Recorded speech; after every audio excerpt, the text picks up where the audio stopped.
Frank Rigg, another resident of Carlisle, and a friend of mine, is the former curator of the JFK Library, and before that he was the director of the Paul Revere Memorial Association, and he's originally from the mother country. So without further ado, I'll give you Frank Rigg.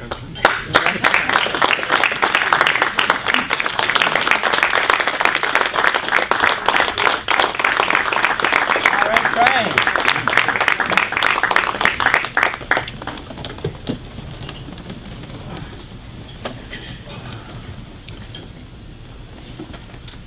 Thank you, Steve.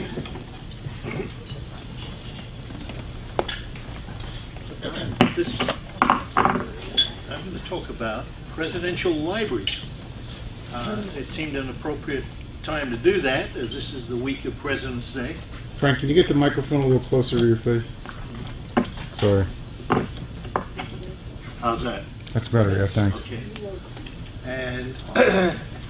And also, as President Obama comes down to the end of his term, you're probably going to see quite a bit about the development of his library.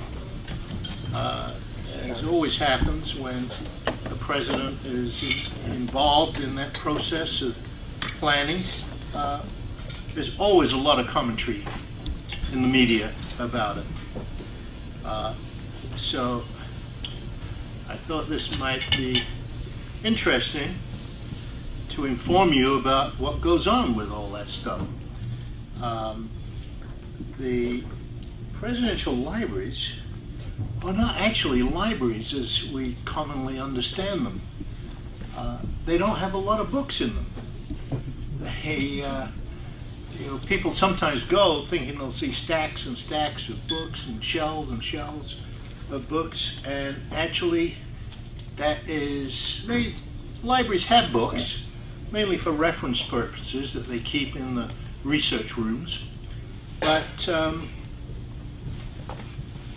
the main purpose is to preserve and provide the public access to the papers and artifacts, film, photographs, tape recordings of a president's career, his life, his term in office.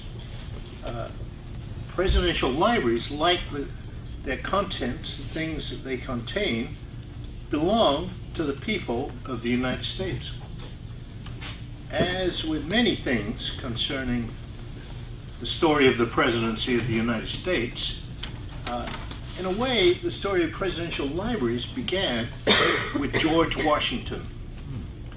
When he left office in 1797, he packed up whatever papers he had saved and took them to his house in Mount Vernon. He regarded them as his personal property. And this set a legal precedent that every president up until Ronald Reagan has followed.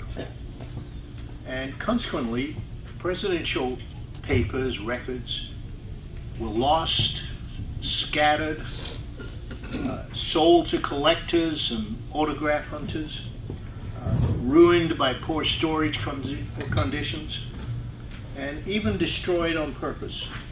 After Abraham Lincoln's death, Mrs. Lincoln burned all his White House papers. I'm not sure why. So there was no continuous record of presidential communications and actions.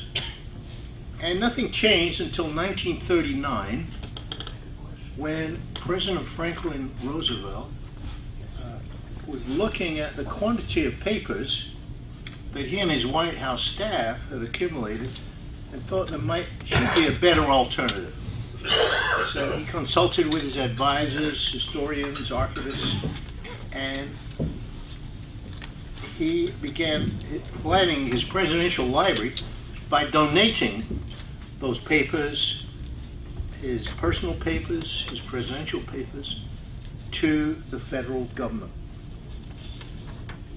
Friends of his, associates, formed a nonprofit corporation to raise funds for the construction of the first presidential library and museum on his estate in Hyde Park. And Congress agreed to accept that facility as a gift, along with the evidence of his presidency, including his White House papers, his and Eleanor's personal papers, official photos, film artifacts, including many valuable gifts that he and his wife received from foreign governments, such as large amounts of very valuable jewelry that Eleanor received as gifts, and FDR's own personal collection, very significant collection of maritime art. And his motivation stemmed from his belief that all these things were part of the national heritage and they should be available for the public to examine and study. And in turn, the U.S. government pledged to operate and maintain the building and its contents, employing archivists and conservators, curatorial and exhibit specialists to work on preserving and organizing them and making them available in a museum or in a research room. And with some slight changes, that tradition was followed until the present. In 1955, Congress passed an act to make this a regular feature, and in the same year, Harry S. Truman opened his presidential library in Independence, Missouri, which happens to be among my favorites because it's so down-homey. And he used to walk down there, down the street to the library every day, and the reporters would wait for him, and he'd come out with these quips that he was famous for. And Herbert Hoover followed in 1962, opening his library in West Branch, Iowa. And everybody followed that example, all the way through George Bush, whose library opened in 2013 at Southern Methodist University in Dallas. Most of them are in the hometown or state of the president. The Obama Library will be on the south side of Chicago, where he spent a lot of time. The President's White House files are the core of presidential libraries. These are the White House files. They're not the files of the executive departments. All those, like Department of Defense papers, Secretary of State, State Department papers, Treasury papers, they're all kept to the National Archives in Washington. Now, the kinds of documents that presidential libraries have kept have varied. The earlier libraries, all paper files. Later libraries, digital files. The quantity of documents varies. The earlier libraries have fewer documents, and the later, many, many more. And there's a couple of reasons for this. One is the different presidents' time in office varied, so that you had JFK, who served for 2 years and 10 months, and then you have half a dozen who served 2 terms. That is 8 years. And so consequently, the amount of paper, amount of records that were generated were different. The size of staff also varied. When George Washington was president, I think he had a messenger and a clerk, and that was it. And that's the way he stayed pretty much. And even in the 40s and 50s, they seldom got above 100 staff, maybe 200 staff. Today, the president has a staff of 2,000. Wow. So consequently, they are churning out more stuff that the president is obliged to save. Clinton had the largest number of paper records and EV records. Who were the smallest?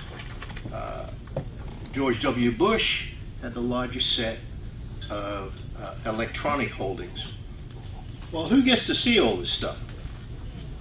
Well, until President Nixon, the papers were donated to the United States government by the president, and he could receive a tax write-off for the gift. Now, in addition, presidential associates, White House staff, and family members gave papers, and these gifts came with deeds of gift. And they often, those deeds spelled out the terms whereby people could see them and read them and study them. And they might be, they wouldn't be open for X number of years, or only with the permission of the donor, or of a committee representing the president or his heirs, until all persons mentioned in them are dead, or would cause harm to the donor. So there was restrictions. Another restriction was if materials were classified, top secret, whatever. And in America, those documents can remain secret forever. Unlike many other governments, say in Britain, a classified document has to be opened after 50 years. Well, here we have documents from World War I that are still classified. And the problem is, in part, is that the department which issues those classifications is the only one that can authorize their declassification. So stuff, just millions and millions of pages of this stuff, and there just aren't enough archivists with the security classification necessary to go through these and determine whether to recommend they be declassified. So we have this huge pile, and it doesn't look like it's going to get any smaller anytime soon. The changes in this whole model came with President Nixon, when Watergate threw a spanner in the works, because Nixon's papers, including the infamous tape recordings with their expletive deleteds and the evidence of his knowledge and involvement in the cover-up of the Watergate break-in, were seized by Congress as they were investigating. The chefs used a pretty big mixer.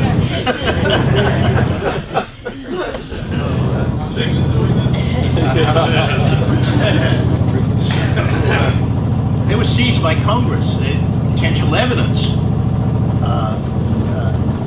after he was impeached for the trial that he was about to be about to have. The Senate would determine whether he was guilty of high crimes and misdemeanors, and whether he should be removed for office. And so all these papers that were his White House records were kept in the custody of the National Archives. He, of course, resigned, and President Ford pardoned him. And so that made the whole question of a trial in the Senate moot. And he turned around and sued the government for illegal seizure of his property. Because, in terms of the legal precedent, they were his property. Everybody since Washington, through Kennedy and Johnson and had owned their presidential papers. So why should he be treated differently? And it went all the way to the Supreme Court, and the Supreme Court ruled in his favor, or rather in favor of his estate, because he passed away by this time. And he was awarded $16 million, the appraised value of all that material. And people were shocked. People were shocked that this little known but long established precedent existed. Nobody knew the president owned his papers. It was never made a big deal of. And so, and then the other shoe dropped with he got a tax write-off for it. So he was going to get rich because of Watergate. And people were outraged. And so Congress changed the law. And in 1978, Congress made presidential records automatically government property owned by the people of the United States. They weren't gifted anymore. So there were no deeds to, with the restricted clauses as to who could see them. Or indeed, there was no question of what had been selected as to be included in those papers or omitted from those papers. And President Reagan was the first to be affected by the law. Changed the whole framework for access to papers, requiring libraries to respond to any inquiries for access, and they had to give a reason for why access was denied. And so the Freedom of Information Act became the rule which determined how people could see or not see various government papers.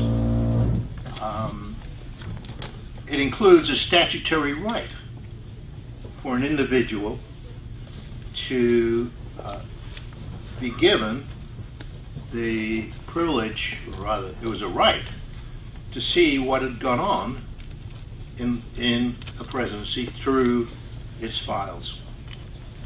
And that right is enforceable in court, and it's also supported by various transparency and open government initiatives. A note on tape recordings. All the presidents since FDR, but not until JFK,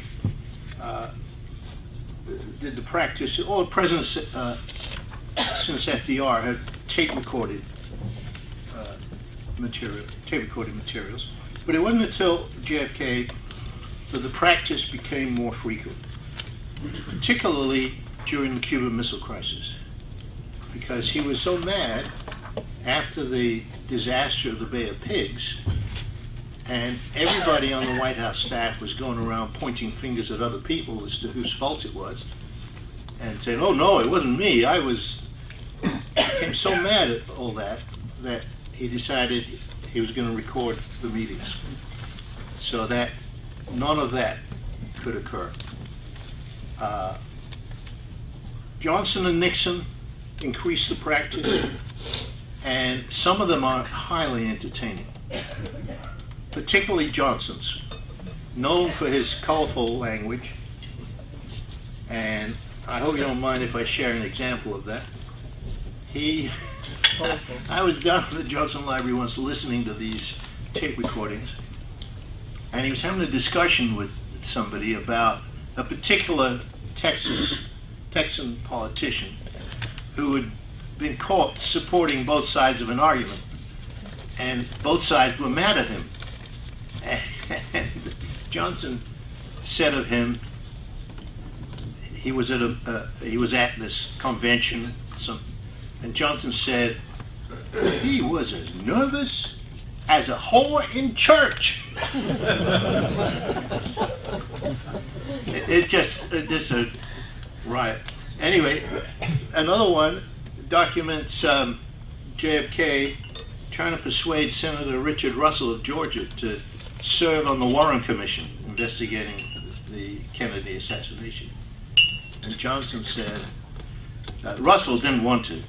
He kept turning him down, saying, no, I'm not going to do it. And finally Johnson said, nah, Dick, there ain't nobody I love more than you, except my mama. And I know you'll accept your president's call. And he did. Harry Truman is recorded as answering a question about Joe McCarthy, the Reds under the bed senator from Wisconsin. Harry said, there's only one thing you need to know about Joe McCarthy. He's a no good lying son of a bitch.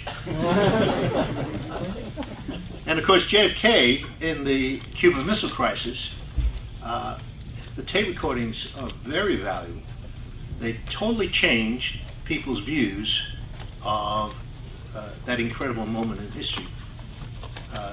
Many writers had portrayed JFK as a hawk who pushed the crisis, the United States to the brink of nuclear war.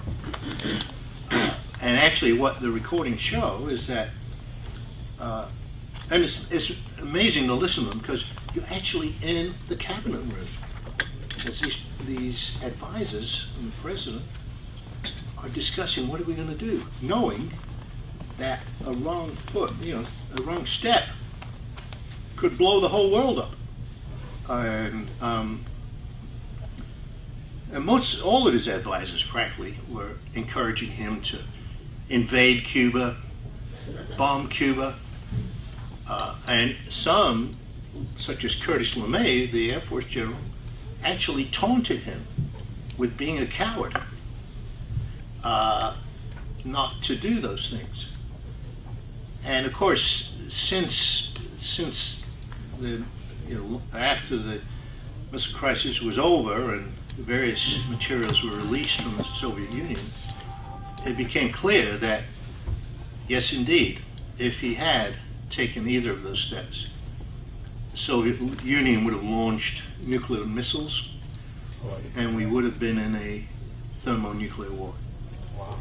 But Kennedy alone kept resisting his advisors. Just let's try this, and and just trying to buy time, hoping that Khrushchev would respond in a way that would resolve the crisis. And of course he did eventually, but not. It was touch and go. Kennedy was increasingly under impossible pressure to take action, military action, and so his role is now seen as one that contributed to the positive outcome.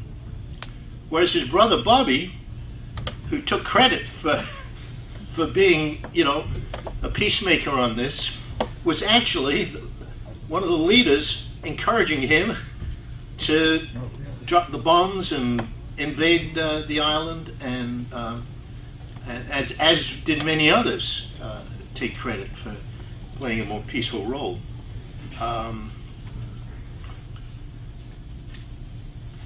It's interesting too that the Secret Service installed the machines, but he controlled them. He turned them on and off, and often he left them on. So you'll be listening, and suddenly you'll see a lawnmower outside the window cutting the grass on the White House lawn, or you hear a vacuum cleaner where some cleaners in the office, old office, cleaning it up. There are now 13 presidential libraries. In the 60s and 70s, we had a series of short presidencies, presidents serving less than 2 terms: JFK, LBJ, Nixon, Ford, Carter, and and the President Bush, the first President Bush, which led to concern about the number of these things and the growing cost of maintaining them and operating them. And there was a trend towards building bigger facilities, more monumental facilities, and people worried about the corresponding exaltation of the executive branch as opposed to the legislative or judicial branch of government. They're always controversial, and in particular they're controversial as you get close to the founding of a library. And so that's why over the next year you'll see more reportage, commentary, criticism of presidential libraries. It's like clockwork almost. Congressmen start talking about presidential libraries being pyramids to past presidents and the glorification of the presidency. And in 1986, Congress passed legislation that would limit the size of a presidential library. And if it was built bigger than that, an endowment had to be provided to pay for whatever costs went with that extra size. And of course, in recent years, as I said, White House records are now electronic. They take up less space than paper, but there are more of them, hugely more. And they raise all kinds of questions about changing formats for reading those records, about issues of security. How do you prevent people hacking into those records? And how do you preserve them? Will they last? I mean, we don't really know how long these records will last. And there's so many of them. All told, presidential libraries hold 400 million pages of documents, 10 million photos, 15 million feet of film, 100,000 hours of recordings, and 500,000 historical objects. So when I leave it there, there's much more to presidential libraries: museums, educational programs, special events. But I think that'll take me at least into next week. So there you go. Yes. Awesome, Frank. Have you been able to go to most of the libraries? Have you? Not all of them, but I have been to most. And funnily enough, the closest one I haven't been to, which is the FDR Library in Hyde Park, New York, which I'm told is really beautiful and includes Eleanor Roosevelt's cottage, Valkill, and the house itself is open to the public. It's owned by the National Park Service. And I remember when Valkill, Eleanor's cottage, was opening, and I ran into a colleague of mine in the National Park Service. His name was Tom Mercer, who was the head of public affairs for the Northeast region of the National Park Service. And I said, "Oh, Tom, are you going to the opening of Valkill?" And he said, "Well, actually, no." I said, "You know, that's a little awkward for me. You see, because my aunt was Lucy Mercer, who was one of FDR's mistresses." Oh. And so, yes, no, he said, I will not be going to that. I've been to pretty much the recent ones. I haven't been to Clinton. I haven't been to Bush 2. I And but otherwise, I think I've been to all of them, and they all vary. It's interesting to see that, and it's interesting how things stick in your mind that you see. So at the Reagan, they have the biggest artifact in presidential library collections, which is the old Air Force One, which they got from Boeing, and you can actually go on board and see. It's the same Air Force One as Kennedy used, and everybody after that up to Reagan. So that's a cool thing to have. At the Johnson Library, the two things that impressed me were, one was a shovel, and the other was a letter to his mother. The shovel was sent by this fellow who also sent him a letter that said, "Dear President Johnson, I'm sending you this shovel to bury all the young men who died as a result of you sending them to Vietnam." Wow. Which I always thought that was a very gutsy thing for the Johnson Library to display. So that was one side of it. The other was a letter he sent to his mother when he was a young man and he was teaching in West Texas, a very poor area. And he wrote her and said, asked her to send him a box of toothpaste and toothbrushes because his pupils didn't know how to brush their teeth. Wow.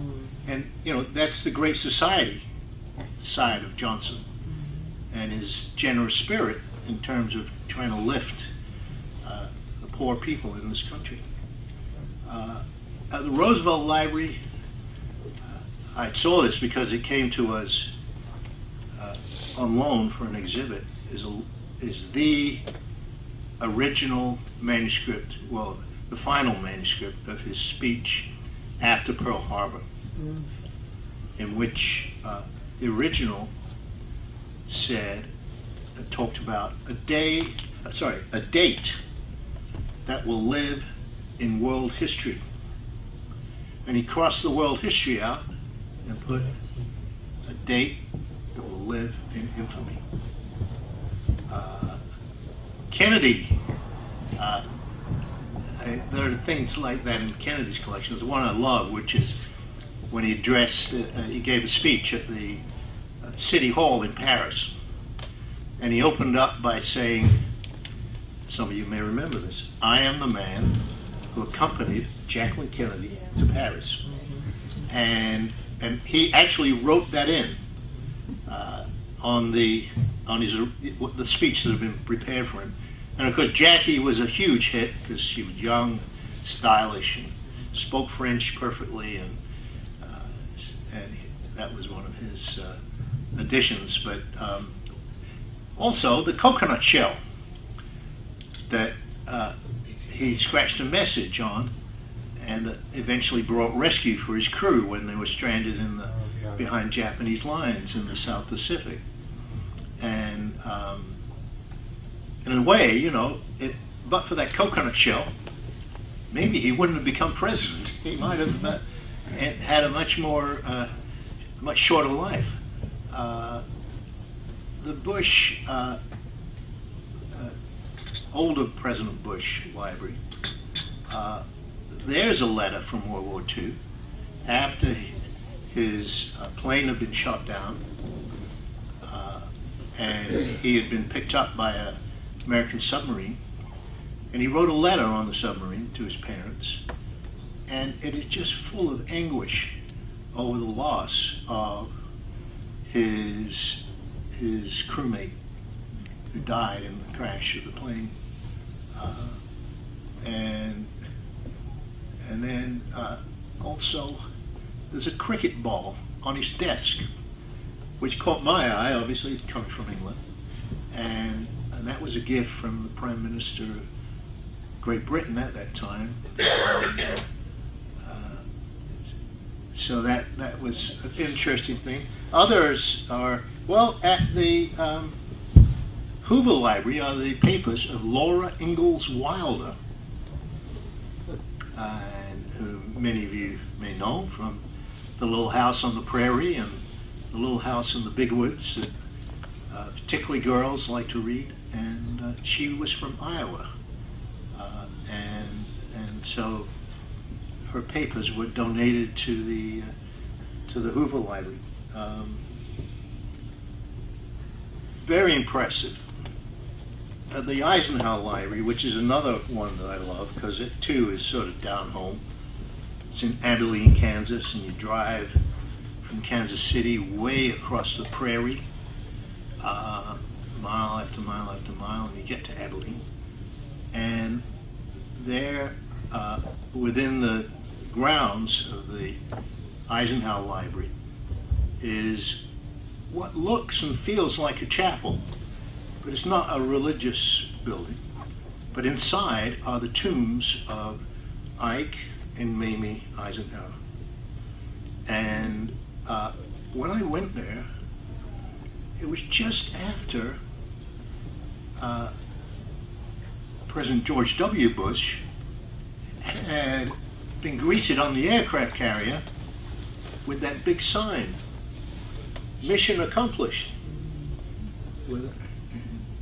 And over Eisenhower's tomb was this quote, his words, "A man whose fame is built on the terrible sacrifices of others should be duly humble." And I thought, gosh, you know, that told you a lot about Eisenhower's character. The Nixon Library, what I found interesting there was on the land, the property of the library, on one corner is his birthplace, the house where he was born that was brought there. Very humble little house. And at the other corner is this very grand presidential library. And then at the other corner are the graves of Dick and Patricia Nixon. And I thought, gosh, you know, think about that triangle. And what an incredible story is contained within it. You know, the struggle, the strife, the achievements, the terrible, you know, ending. And they all of them have, you know, their own character, obviously based on the president they represent. I'll leave it there. Very good.